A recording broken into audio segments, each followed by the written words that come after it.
ये है जन्म कुंडली का तीसरा भाव, ये है जन्म कुंडली का छठा भाव और ये है जन्म कुंडली का एकादशवां भाव। इन्हें प्रायः क्या कहा गया? इन्हें दुह स्थान कहा गया, दुह स्थान कहा गया। इन्हें त्रिक भाव भी कहा गया और इन्हें नेष्ट भाव भी कहा गया। ये सब इन्हीं की संज्ञा है ना, तीसरे, छठे और एकादशवें भाव की। अब जरा विचार करिए कि ये तो इनको एक नाम दे दिया गया आचार्यों के द्वारा। अब जब कभी भी इस भाव में इसी भाव का स्वामी बैठा हो, इस भाव में इसी भाव का स्वामी बैठा हो और इस भाव में इसी भाव का स्वामी बैठा हो, या तो फिर कोई ऐसी कुंडली लग्न की बन गई जिसमें कोई भी ग्रह इन्हीं तीसरे, इन्हीं छठवें और इन्हीं एकादशवें भाव में उच्च का होकर के बैठा हो, उच्च का होकर के बैठा हो, मतलब एकादशवें भाव में जो भी राशि बनी वहां पे कोई एक ग्रह उच्च का होके बैठा, छठवें भाव में कोई एक राशि बनी तो वहां ग्रह जो है वो उच्च का होके बैठा, वही तीसरे भाव में भी कोई ग्रह बैठा तो अपनी उच्च राशि में विराजमान है।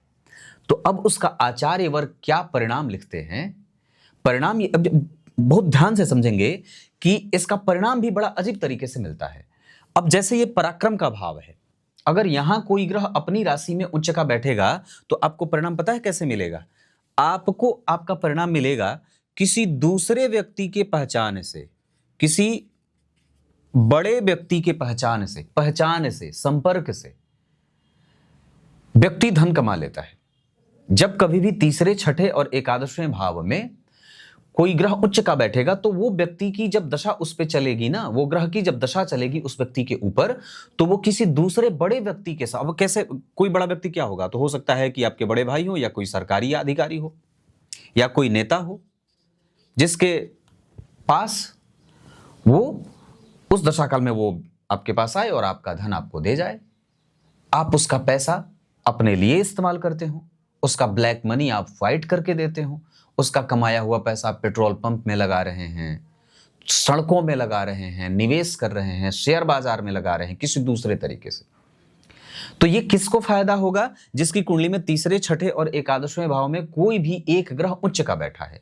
और एक बात और भी क्या है, इसका एक बड़ा लाभ ये भी होता है जब तीसरे, छठे, एकादशवें भाव के स्वामी का, कि उसके पास जो लक्ष्मी है वो स्थिर संपत्ति दे देती है। मतलब तीसरे, छठे और एकादशवें भाव के स्वामी जब एक्टिव हो और उस भाव में कोई उच्च का ग्रह बैठा हो, इसको और भी समझा देता हूं थोड़ा ताकि क्लियर हो जाए। एक लग्न ही मैं बना लूं ताकि आप लोगों को बिल्कुल ही झंझट ना हो।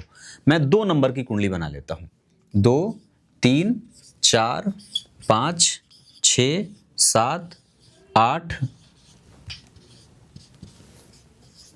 1। और मैंने इन सभी भावों में, मतलब जो भाव बना, इसमें मैंने गुरु को उच्च का बना दिया, इसमें मैंने शनि उच्च को बिठा दिया और यहां मैंने शुक्र को बिठा दिया।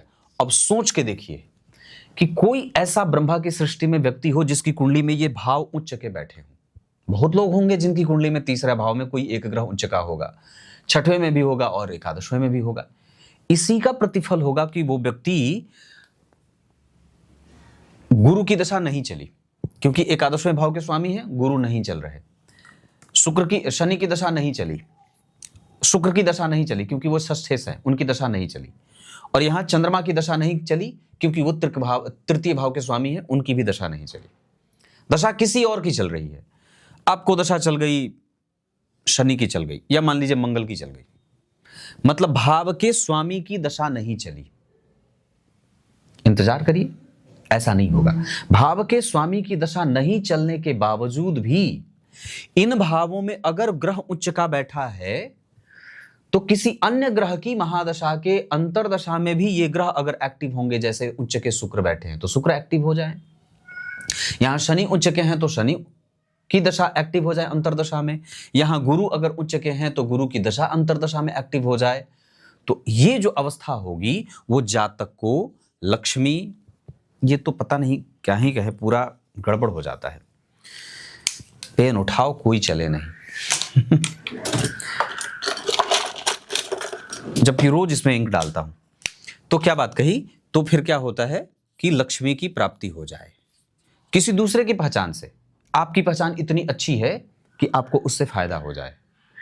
और तो और ये संपत्ति पे भी व्यक्ति को संपत्तिवान बना देते हैं, संपत्ति खूब बढ़िया मिल जाती है, धन मान पद प्रतिष्ठा भी इसी में मिल जाता है, व्यक्ति मनोनीत सदस्य तक बन जाता है।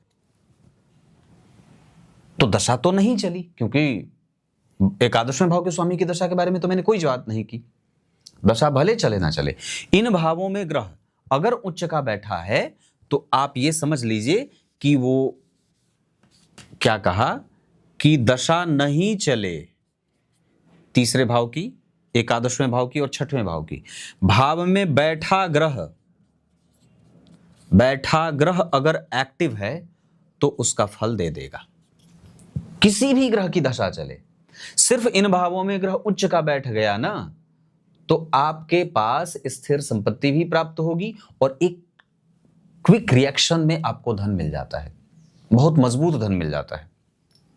ये फल होता है बिना पराक्रम किए। आपको सिर्फ आपके पहचान, आपके नाम के बल पे, दूसरों के संपर्क के बल पे आपको जो आपका काम होना था वो हो गया।